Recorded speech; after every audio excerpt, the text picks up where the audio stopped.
vou convidar os irmãos para que abram a sua Bíblia. Eu vou já direto ao ponto, porque o texto aqui é bem comprido. É Lucas capítulo de número 24. Os irmãos, nós vamos começar uma temática sobre os corações aquecidos.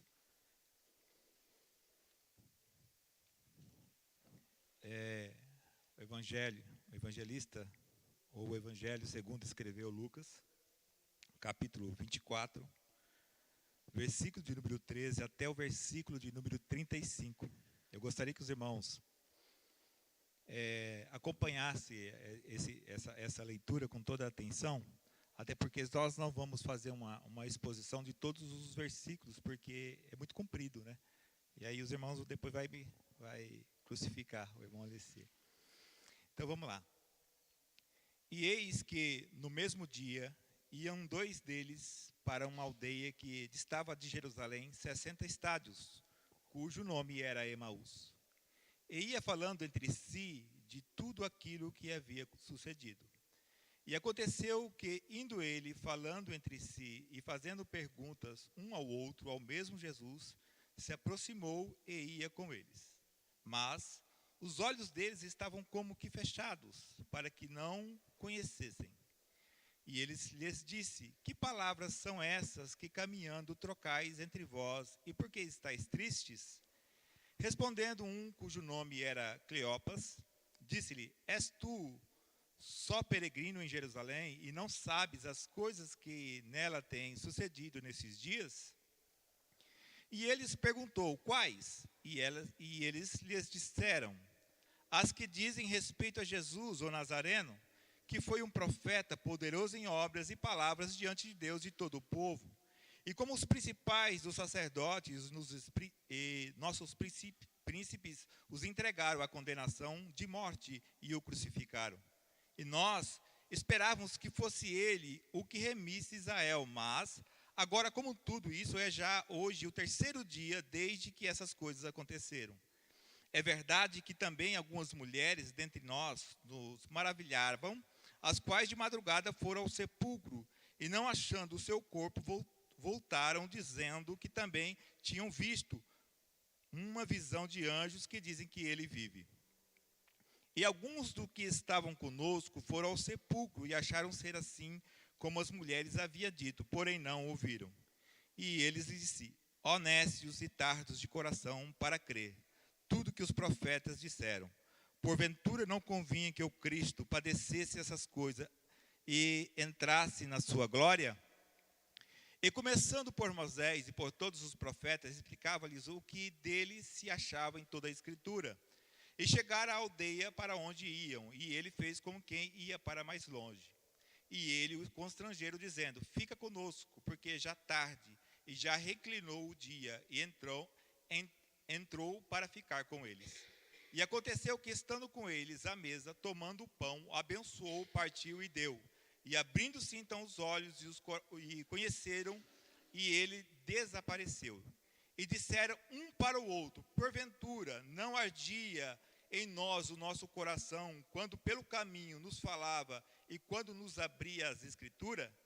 E na mesma hora, levantando-se, voltaram para Jerusalém, e acharam congregados os 11 e os que estavam com eles, os quais diziam: ressuscitou verdadeiramente o Senhor, e já apareceu a Simão. E eles lhes contaram o que lhe aconteceram no caminho, e como ele foi conhecido da partir do pão. E os irmãos digam amém? Glória a Deus. É uma leitura bem extensa. Não vou falar texto por texto aqui, pode ficar tranquilo, só linkei alguns versículos aqui para não passar do horário. Mas o tema desta noite que eu quero comentar com os irmãos é um coração aquecido, um coração gelado, de um coração gelado ao peito ardente. Olha que bonito, né? Corações aquecidos, de um coração gelado ao peito ardente. Amém? É porque eu coloquei aqui em caneta para não esquecer. Amém? Então guarda esse tema aí. Lucas capítulo 24, ele retém, irmãos, todo o capítulo 24 na ressurreição de Jesus. Lucas, ele foi foi o único gentil do Novo Testamento a escrever uma parte da Bíblia. Ele foi o único. O resto só foram judeus. Então, Lucas foi o único gentil a escrever um dos evangelhos e toda a escritura do Novo Testamento. E o propósito de Lucas era apresentar Jesus como filho do homem. E aí surgiu a pergunta, né? Se o propósito de Lucas era apresentar Jesus como filho do homem, por que ele relata a ressurreição de Jesus? Porque é um ato divino. E aí eu pensando nisso, aí percebe-se, irmãos, que Lucas, ele é um médico. E ele, por ser médico, ele faz toda a comprovação da ressurreição de Jesus de uma forma técnica. Se vocês olharem o capítulo de Lucas, do capítulo 24, você vai perceber Jesus na sua ressurreição, ele comendo, ele deixando ser palpado, ele falando, olha, pode me pegar, espírito tem carne, tem osso. Então Lucas, ele se deteve a essa importância de mostrar a ressurreição de Jesus, porque ela faz toda a importância ao cristianismo e toda a diferença na nossa fé. Paulo, baseado nessa verdade, Paulo lá em 1 Coríntios capítulo 15, ele vai dedicar o capítulo 15 todo, falando da ressurreição de Jesus. E aí Paulo vai dizer o que, irmãos? Olha, que se eu creio somente nesta vida, sou um homem miserável. Porque eu preciso acreditar que existe ressurreição. Que existe algo além desta vida, que existe algo além deste mundo. Pois bem, esses dois discípulos, eles estavam indo para Emaús. Emaús era uma vilinha que ficava, em média, 11 quilômetros de distante de Jerusalém. Jesus havia ressuscitado em Jerusalém. A notícia que estava ocorrendo era em Jerusalém. As coisas, as coisas e os acontecimentos e as histórias e os testemunhos que estavam acontecendo era em Jerusalém. Agora, por que esses dois discípulos estavam indo para Emaús? Que ficava a 11 quilômetros de distância de Jerusalém. Há alguns comentaristas que vai dizer que eles começaram a fugir. Talvez eles pensaram assim, gente, estou parafraseando aqui para os irmãos entenderem, não vou ler mais a história. Gente, roubaram o corpo de Jesus. O corpo de Jesus desapareceu. As mulheres falaram que tem um anjo, que Jesus ressuscitou. E aí, quem sabe o alvoroço começou a aparecer em Jerusalém. Eu não sei. Estou parafraseando para os irmãos. O fato é que aqueles dois homens, aqueles dois discípulos, estavam indo para Emaús. Por que eles estavam indo para Emaús? Qual é o motivo de estar indo para Emaús? E aí, queridos irmãos, nós vamos começar a salientar dois pontos de vista aqui. O primeiro ponto de vista é partir de um pressuposto de um coração que estava aquecido e veio a esfriar. Lembra do texto que os irmãos estavam acompanhando da quinta-feira passada, né? Falava de frio. Então nós vamos partir do ponto posto de que um coração que era quente e se esfriou. E depois nós vamos mostrar para os irmãos como é que este coração que se esfriou pode se aquecer novamente. Amém?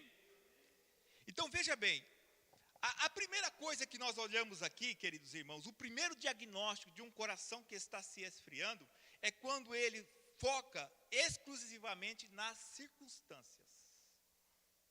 Olha, no versículo de número 16 e 17, ele vai dizer o seguinte, olha, que Jesus, ele chega de mansinho, a Bíblia vai dizer que os olhos deles estavam como fechados.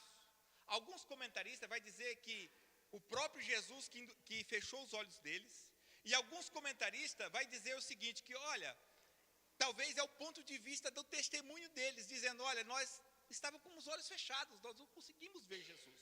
Mas o fato é que Jesus chegou naquele lugar, e Jesus faz uma interrogação a ele. Por que essa interrogação faz?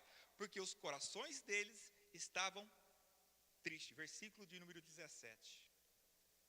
Por que o coração deles estavam triste, irmãos?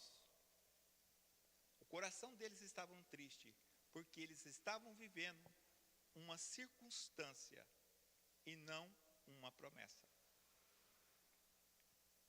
Eles estavam vivendo uma circunstância, não uma promessa. Nós, vamos pegar histórias dos discípulos, desses dois discípulos que faziam parte provavelmente dos 70 que foram enviados. Eles não faziam parte dos 12 apóstolos. Esses dois homens, eles estavam com Jesus. Eram discípulos de Jesus. Viram Jesus fazendo milagre. Viram Jesus fazendo maravilhas.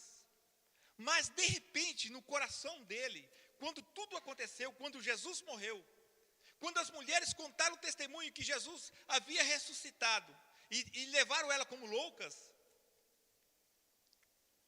os corações deles começaram a desvanecer, a perder o fervor, a perder a alegria. Sabe por quê? Porque estavam esperando em uma circunstância. Nós, infelizmente, muitos de nós, nossos corações, às vezes, estão baseados em promessas, queridos irmãos, que elas não são reais. Não faz parte do rol do cristianismo. Não faz parte do evangelho. Deixa eu explicar melhor para você. No mundo que nós estamos vivendo, e nos dias que estamos vivendo, há pregadores, pastores, igrejas que fazem milhões de promessas para as pessoas. Promessa disso, promessa daquilo. Promessa que a pessoa vai ficar rica, promessa que a pessoa vai ganhar muito dinheiro, promessa que as portas vão se abrir, promessa que a pessoa vai prosperar na vida. E a pessoa, às vezes, ela coloca esperança naquela promessa. E aquela promessa, às vezes, não se cumpre. Mas ela vê a promessa indo morrer. A promessa aí falecer. E você sabe o que acontece com o coração que se coloca a sua confiança nessas promessas? Se desanima. E deixa eu te fazer aqui um ponto de vista que para você entender algo aqui. Quando eu estou falando de desanimar aqui, quando eu estou falando de um coração que está se congelando, eu não estou falando de tristeza humana, ou a condição de você estar trabalhando e ficar cansado. Porque o próprio texto lá em Isaías vai dizer: os jovens correrão, se cansarão, caminharão e se fadigarão e consequentemente cairão. Essa é a proposta da vida. Todos nós que trabalhamos demais, caminhamos demais, corremos demais, se cansamos. Mas não é esse ponto de vista que eu estou falando. O ponto de vista que eu estou falando é quando a pessoa ela desanima de servir a Jesus. Ela perde a credibilidade ou ela perde a intenção de querer servir a Jesus. Vou refrescar a memória dos irmãos com um testemunho. Lá na igreja, da onde eu vim, havia uma família muito tradicional. E essa família tradicional era grande na igreja. Havia muitos músicos, né? Eles eram famílias de músicos. Inclusive, um deles era maestro da igreja, que hoje é maestro lá da igreja Nazareno do Rosolém. E a mãe dele ficou doente. A matriarca da igreja, da casa, que servia Jesus com fervor, e ela ficou doente. E ela ficou doente e veio a falecer. Quando ela faleceu, pensa numa família que ficou revoltada. Não é que ficou triste. Olha a diferença que eu estou falando aqui para os irmãos. Eles tinham todo o direito de ficar triste. A mãe deles morreu. Tinha todo o direito de ficar de luto. Mas a tristeza deles não foi neste sentido. Sabe qual foi a tristeza deles? Revolta contra Jesus. Ameaçaram largar Jesus, ameaçaram largar a igreja, ameaçaram sair da igreja, toda a família, porque a mãe tinha morrido. Por que isto aconteceu, irmãos? Porque a esperança deles estava posta na circunstância, no lugar errado. Esses discípulos ficaram desanimados porque, aparentemente tristes, de uma forma tão céticas e cegos que não conseguiam enxergar nem Jesus chegando perto deles. E diga-se passagem que eram discípulos de Jesus, que andavam com Jesus, que viram Jesus fazendo milagres. Mas quando Jesus chegou perto deles, eles não tiveram a capacidade de enxergar Jesus. Porque quando nós estamos esperando nas circunstâncias, o nosso coração se desanima. Crente não pode viver por circunstâncias, irmãos. Não é porque você está passando uma provação, ou porque você acha que as coisas deveriam acontecer melhor para você e não está acontecendo, que Deus abandonou a sua vida, ou que o seu coração tem que estar colocado nisso. Você tem que colocar a esperança no lugar certo. Mas, infelizmente, com essa teologia que estão pregando hoje por aí, não, que você tem que ser abençoado, que você tem que ser assim, que você tem que ser desse jeito. Infelizmente, as pessoas começam a pôr uma esperança em algo que não existe. E quando vem a provação, quando vem a dificuldade, ela se desanima. Ela perde a esperança, ela perde a fé, porque ela está esperando em uma circunstância. O coração daqueles dois homens estavam tristes, de uma forma aparente, porque Jesus chega e fala assim: por que vocês estão tristes? Por que vocês estão sem esperança, desesperançosos? E aí, irmãos, eles vão falar o motivo. E olha o motivo deles. Eles vão falar o seguinte, é a segunda parte aqui do que eu quero falar: frustração na expectativa humana. O que quer dizer? Eles falaram para Jesus: Jesus, nós estamos tristes porque havia aqui um profeta chamado Jesus, profeta valente, poderoso em palavra. E esse Jesus que veio, esse profeta que veio, ele veio e os sumos sacerdotes, os fariseus, lançaram mão dele e mataram ele. E nós estávamos esperando que ele ia trazer a redenção para Israel. Está lá no versículo de número 21. Nós estávamos esperando que ele ia trazer a redenção para Israel. Uma esperança humana. Eles achavam, por estar seguindo Jesus, por estar perto de Jesus, por estar caminhando com Jesus, eles iam fazer parte de uma revolução política. E essa revolução política ia tirar toda Israel do cativo. Fato que, quando Lucas escreveu isso aqui, estava perto de uma revolta dos anos 60. O rei Tito, nos anos 67, destruiu toda Jerusalém. A carta foi escrita em média dos anos 60. Veja, queridos irmãos, a esperança deles era que Jesus viesse e fizesse uma revolução, algo extraordinário, uma expectativa que se Jesus viesse ia fazer algo extraordinário na vida deles. Nós baseamos a nossa esperança em emoções que elas não são existentes. O que se fala hoje? Você está sentindo a presença de Jesus? E aí quando a pessoa fala, você está sentindo a presença de Jesus, sabe o que a pessoa associa? Se ela está descendo lágrimas, se ela está chorando, se ela está emocionada, se ela pode estar pulando. A presença de Jesus não é isso. A presença de Jesus nem sempre é perceptível. Olha, Jesus chegou perto daqueles dois discípulos e eles não perceberam que Jesus estava ali com eles. Nem sempre a presença de Jesus é perceptível. Ela é um fenômeno da minha fé. Irmão, por que você sabe que Jesus está perto? Porque eu creio. E pronto. Eu acredito, Jesus está aqui, acredito. Mesmo que você não acredite, mesmo que você não tenha fé, mesmo que você não esteja chorando, eu acredito, Jesus está aqui. Não é porque você não está percebendo que Ele não está. Não é porque você não percebe que Ele está com você, que Ele não está com você, Ele está.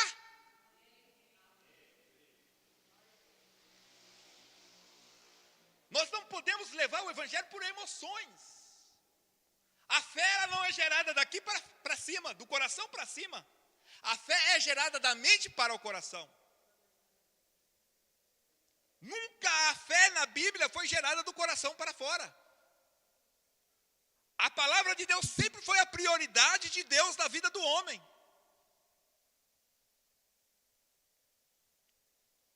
Mesmo que você não sinta, mesmo que você não chore, mesmo que as suas lágrimas não estejam descendo quando você dobra o joelho, mas se você crê, Ele está lá. Ele está lá. Aquelas pessoas estavam esperando um Jesus político, uma esperança extraordinária, um milagre extraordinário. Quem sabe até eles pensavam assim, não, quando Jesus ressuscitar vai ser um fenômeno. As multidões vão todo mundo ver Jesus ressuscitando. Jerusalém vai parar quando Jesus ressuscitar. Jesus ressuscitou. E ninguém viu Jesus ressuscitando. Mas não quer dizer que Ele não tenha ressuscitado.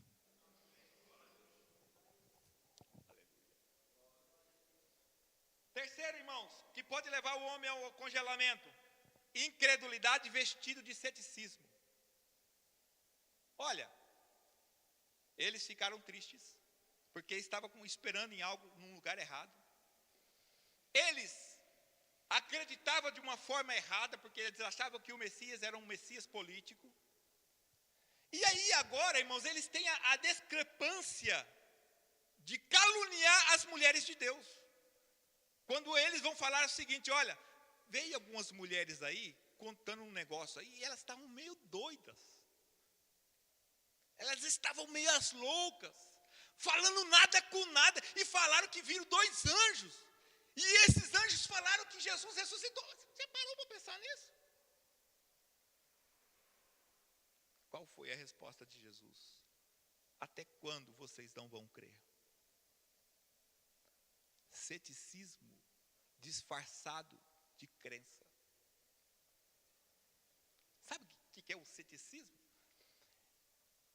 Já viu crente cético? São os piores que tem, irmãos. Porque eles falam que crê, estão no meio dizendo que crê, falam que aceitaram Jesus, falam que acreditam no milagre de Jesus, na graça de Jesus, mas quando as coisas estão acontecendo, são os primeiros a negar. São os primeiros a negar. E aí eles começam a fazer murmurações em volta daquilo, porque eles não acreditam na ressurreição. Mas Paulo vai dizer que se você acredita somente nesta vida e nas coisas desta vida, você é um homem miserável. Porque você está aqui e acreditar em um Deus invisível, querido irmão, isso é loucura para o mundo, mas para nós que aceitamos a Jesus, é esperança viva. É esperança viva. É esperança viva. Então, são 3 coisas aqui que nós salientamos e já vamos partir para o final. Então, são 3 diagnósticos para ter um coração esfriado. E isso é para qualquer um, viu? É para o irmão Alessi, é para o pastor, é para um pregador, é para o reverendo. Qualquer um. Qualquer um. Se ele lidar com esse campo aqui, queridos, de circunstâncias, de ceticismo, expectativa humana, ele está fadado a se esfriar na fé. E eu vou tornar a dizer para os irmãos, esse esfriamento que eu estou falando da fé não é um desânimo humano, cansaço humano, não estou falando disso. Eu estou falando de um desânimo da pessoa querer desistir de Deus. Só que um contribui com o outro, porque primeiro você fica desanimado humanamente falando, depois você começa a culpar Deus pelo seu desânimo. E aí você começa a abandonar a fé, porque você já não consegue acreditar nos milagres e na graça de Jesus. Coração desanimado. Mas e agora? O que eu faço para ter um coração aquecido? A ter um coração animado de novo? A receita está no texto. Jesus, quando falou com eles, até quando vocês não vão crer? Jesus pegou e começou-lhes a apresentar a verdade através das Escrituras. da palavra de Deus. E começou da lei de Moisés até os profetas e salmos. Dentro da exegese do texto, vocês vão perceber o seguinte: na cabecinha deles, eles não conseguiam. Isso está nos comentários exegéticos bíblicos. São uns livros meio grossinhos, é chatinho de ler. Mas dentro dos comentários, você vai perceber o seguinte, que a crença daqueles dois discípulos é um senso religioso muito perigoso, irmãos. Por que isso? Porque às vezes nós carregamos costumes religiosos dentro do nosso coração que são imperceptíveis para nós. Mas ela rege a nossa vida. Ela rege, ela alimenta o nosso modo de enxergar as coisas. E esses dois homens foram da mesma forma.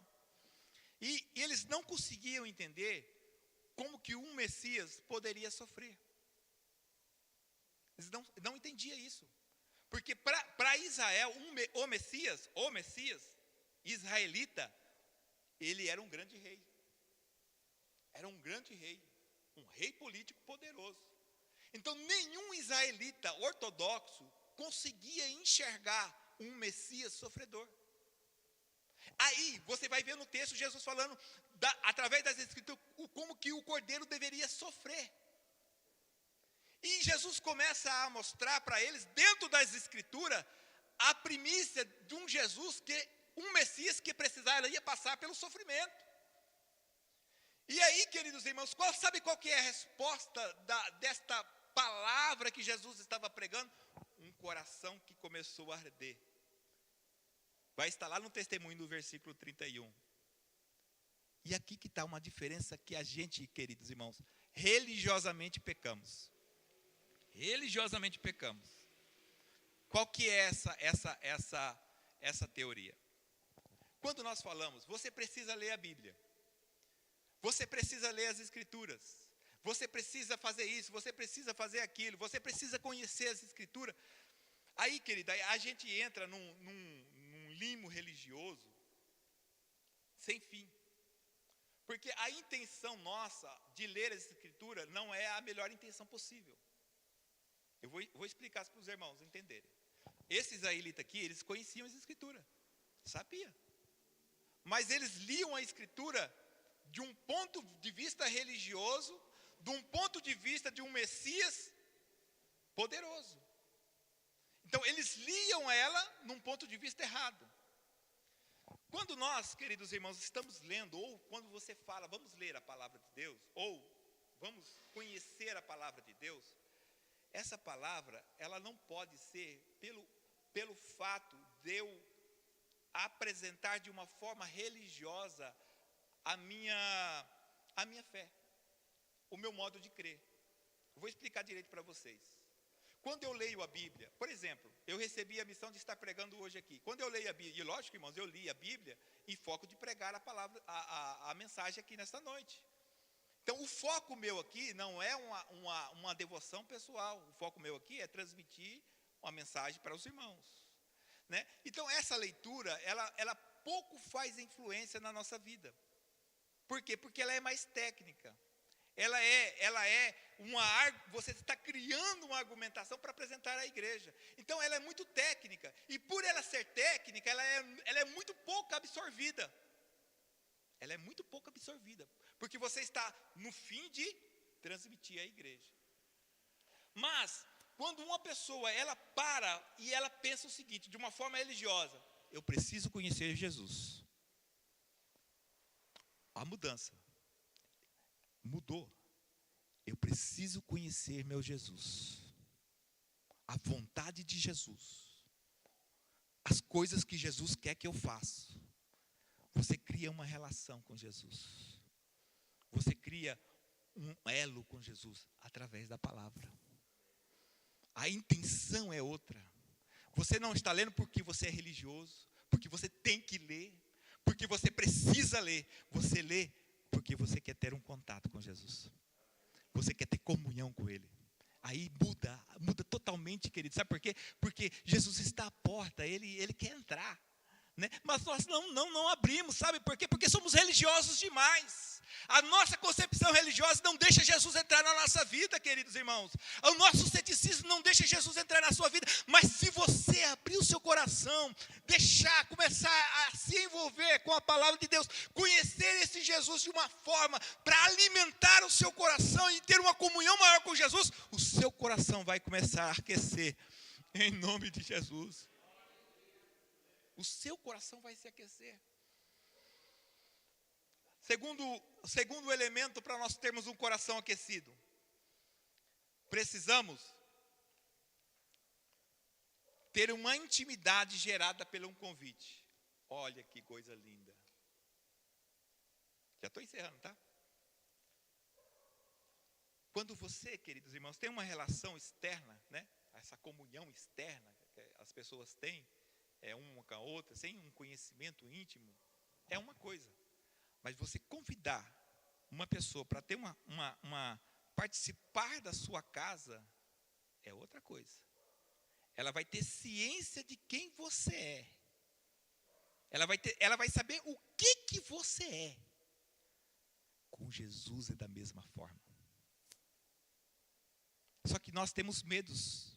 Sabe por quê? Porque sabemos que Jesus conhece todo o nosso ser.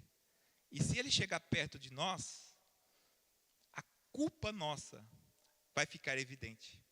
Lembra quando Isaías teve a visão e teve um encontro com Deus? É essa forma, essa intimidade. Quando aqueles dois falaram assim, não, Jesus está tarde, fica aqui conosco, entra aqui, intimidade, irmãos, intimidade. Você quer ter um coração aquecido? Procura intimidade com Jesus. Como que eu posso ter intimidade com Jesus? Seja quem você é para Ele. Porque Jesus sabe toda a hipocrisia nossa, irmão. Quando o irmão está falando aqui, irmão, eu sou maravilhoso, Jesus me usa. Jesus conhece esse barro que está falando com vocês hoje. O que diferencia é a intimidade. É a intimidade. Entra no seu quarto, tem intimidade com Ele. Você vai ver que o seu coração vai se aquecer. Só para encerrarmos. Depois que eles tiveram essa experiência com Deus, de um coração aquecido, sabe qual foi o resultado, irmãos? Foram correndo testemunhar. O homem que tem um coração aquecido, sabe qual é o fruto que ele gera? Testemunho. Vamos ficar de pé? É testemunho. O homem que tem intimidade com Jesus, ele gera testemunho, abre os olhos. Os olhos são abertos. Essa temática, ela surgiu de uma frase de John Wesley. E é exatamente esse testemunho aqui de John Wesley. Missionário, novo, pregador, mas com o intuito errado.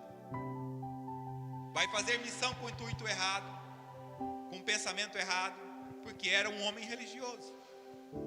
Mas um dia que ele foi numa reunião, e na reunião estava se falando da carta de Romanos, ele relata no seu diário: estranhamente o meu coração ficou aquecido. Para ter um coração aquecido, temos que cair toda a máscara da hipocrisia nossa. Tudo, irmãos. Toda a hipocrisia nossa. O primeiro elemento religioso que se trabalha, que Deus trabalha conosco, é a nossa culpa.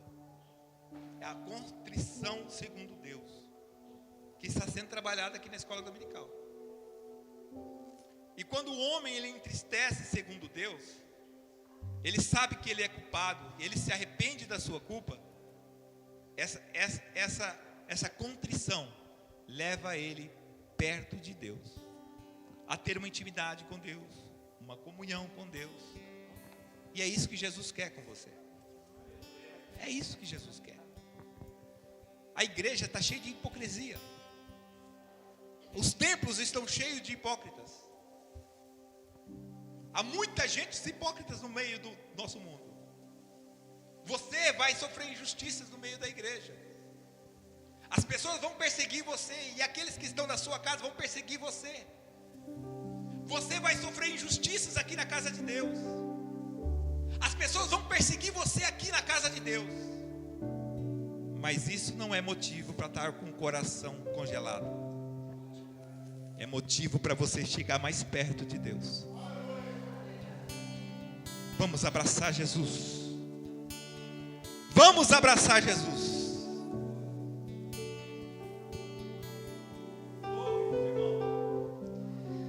Eu poderia estar em qualquer outro lugar, mas tua glória me atraiu, sua presença me atraiu. Tentei me esconder por medo de não viver, mas tua glória